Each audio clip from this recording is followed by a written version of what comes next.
చెప్పడానికి ఆయన ఎలాంటి దేవుడు, ఎంత మంచి దేవుడు, ఆయన మనల్ని ఎంతగా ప్రేమిస్తున్న దేవుడు అనే విషయాలు కొద్దిగా మీ ముందుంచడానికి మేము ఇష్టపడుతున్నామండి. శ్రద్ధతో వినవలసిందిగా మేము కోరుతూ ఉన్నాము. ప్రభువైన యేసుక్రీస్తు వారు ఆయన మనిషిని చేసి ఈ లోకానికి పంపించి ఈ లోకంలో మనం బ్రతకడానికి మంచి గృహాలు ఇచ్చి, మంచి వసతులు ఇచ్చి, ఆయుష్కి ఇచ్చి, ఆరోగ్యం ఇచ్చి, అన్ని రకాలుగా కూడా మనల్ని దీవిస్తూ ఉన్నాడండి దేవుడు. అయితే మనిషి కృతజ్ఞతాభావం లేకుండా, మనకి ఎవరైతే మేలు చేశారో వారి పట్ల కృతజ్ఞతా భావం లేకుండా వేరే వేరే నామాలను పూజిస్తూ చీకటిలో ఉన్నాడండి. లోకంలో చూస్తే యేసుప్రభు అన్నాడు, నేను లోకానికి వెలుగును అన్నాడు. వెలుగు ఎవరికి అవసరం అవుతుందండి? వెలుగు ఎవరికి అవసరం? చీకటిలో ఉన్న వారికి అవసరం. వెలుగు ఎప్పుడు అవసరం? చీకటిగా ఉన్నప్పుడు అవసరం. యేసుప్రభు నేను లోకానికి వెలుగును అన్నాడు అంటే లోకం చీకటిలో ఉంది కాబట్టి నేను వెలుగుగా వచ్చాను అన్నాడు. చీకటి బైబిల్ చెప్తుంది 4 రకాలుగా చెప్తుందండి బైబిల్.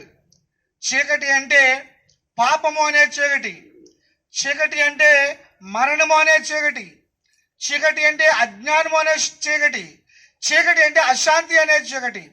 పాపము అనే చీకటి నుంచి తప్పించడానికి లోకాన్ని, మరణము అనే చీకటి నుంచి తప్పించడానికి, అజ్ఞానము అశాంతి అనే చీకట్ల నుంచి మనిషిని తప్పించి తన జీవపు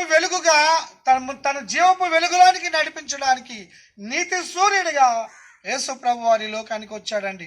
నిజమే, ఎవరు కూడా మరణాన్ని నుంచి తప్పించుకోలేరు.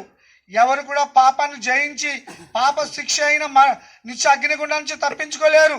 అశాంతి ఏ కుటుంబంలో చూసినా, ఏ వ్యక్తిలో చూసినా అశాంతి, అజ్ఞానము, ఎవరిని దేవునిగా పూజించాలో, ఎవరు ఈ సృష్టిని చేశారో, ఎవరు మనకు ఊపిరినిచ్చారో, ఎవరు రేపు మన క్రియల బట్టి తీర్పు తీర్చబోతున్నారో, ఎవరు పరలోకానికి చేరుస్తారో, ఎవరు నరకానికి విసిరివేస్తారో, ఇవేమీ తెలియని అజ్ఞానం అనే చీకటిలో లోకం ఉంటుండగా యేసు ప్రభు నీతి సూర్యుడిగా లోకానికి వచ్చాడు.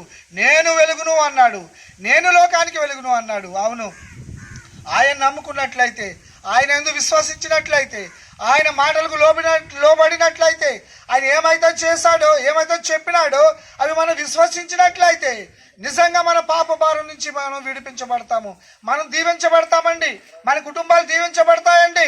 ఈ లోకంలో మాత్రమే కాదు, తానుండే లోకంలో మనం బ్రతికే 60-70 సంవత్సరాల తర్వాత ఉండే ఆ నిత్యలోకంలో దేవుడు మనల్ని తీసుకుని వెళ్తాడు, ఆ ఆనందకరమైన పరలోకానికి చేరుస్తాడు.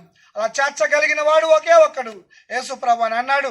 నేనే మార్గమును పరలోకానికి, నేనే మార్గమును, నేనే సత్యమును, నేనే జీవము, నా ద్వారానే తప్ప పరలోకానికి ఎవరు రారు అన్నాడు. నిజమే కదండి. మనం సంతోషంగా ఉండాలని, మన బిడ్డలు సంతోషంగా ఉండాలని, క్షేమంగా ఉండాలని కోరుకుంటాము కదా. మరి జీవిత యాత్ర తరువాత, ఈ 60-70 సంవత్సరాల జీవనం తర్వాత మరి నిత్యానందంగా ఉండే లోకంలోకి మనం వెళ్ళొద్దంటారా? ఆ పరలోకం ఎంతో అందంగా ఉంటుంది, ఎంతో సుందరంగా ఉంటుంది.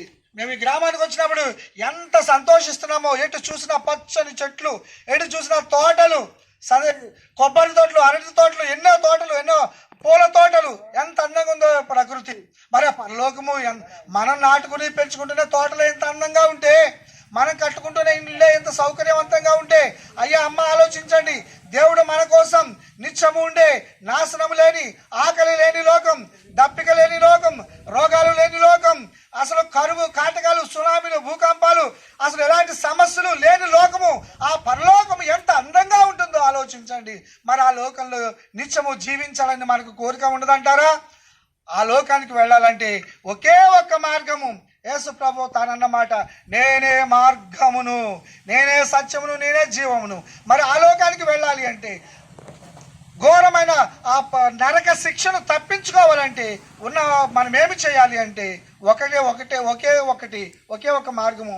ప్రభువా, నేను పాపిని, నా పాపాల కోసం నువ్వు ఈ లోకానికి వచ్చావు, శిలువ మీద శ్రమ పడ్డావు, హింసలు పొందావు, అవమానాలు పొందావు, చనిపోయావు, నీ రక్తం అంతా నా కోసం కాచావు అని మనం ఒప్పుకున్నట్లయితే, మన పాపాలు యేసు ప్రభు ముందు ఒప్పుకున్నట్లయితే, విడిచిపెట్టినట్లయితే మన పాపాలను క్షమిస్తాడు, మనల్ని, మన కుటుంబాన్ని దీవిస్తాడు, మన బిడ్డలను దీవిస్తాడు, మనం రక్షిస్తాడు, పాప శిక్ష నుంచి తప్పిస్తాడు.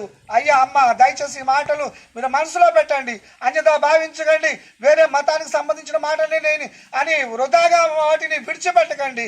ఈ గొప్ప రక్షకుడి, ఈ గొప్ప రక్షణను మీరు నిర్లక్ష్యం చేయకుండా ఈ యేసుబాబుని, ఈ మంచి దేవుడిని, మన పాపాల కోసం శిలువపై మరణించి మన పాప ఫలితమైన నిత్యాగ్ని గుండా నుంచి మనల్ని తప్పించి రక్షించినటువంటి యేసు ప్రభుని మీరు మీ హృదయాల్లో చేర్చుకున్నట్లయితే ఆనందకరమైన పరలోకానికి మనల్ని చేరుస్తాడు, మన కుటుంబాలను దీవిస్తాడు. మీరు ఈ మాటల్ని ఆలోచించి మంచి నిర్ణయం తీసుకోవాల్సిందిగా మిమ్మల్ని మేము బ్రతిమలాడుతూ, మీకోసం, మీ కుటుంబాల క్షేమం కోసం, ఈ ప్రాంత క్షేమం కోసం ఒక చిన్న ప్రార్థన.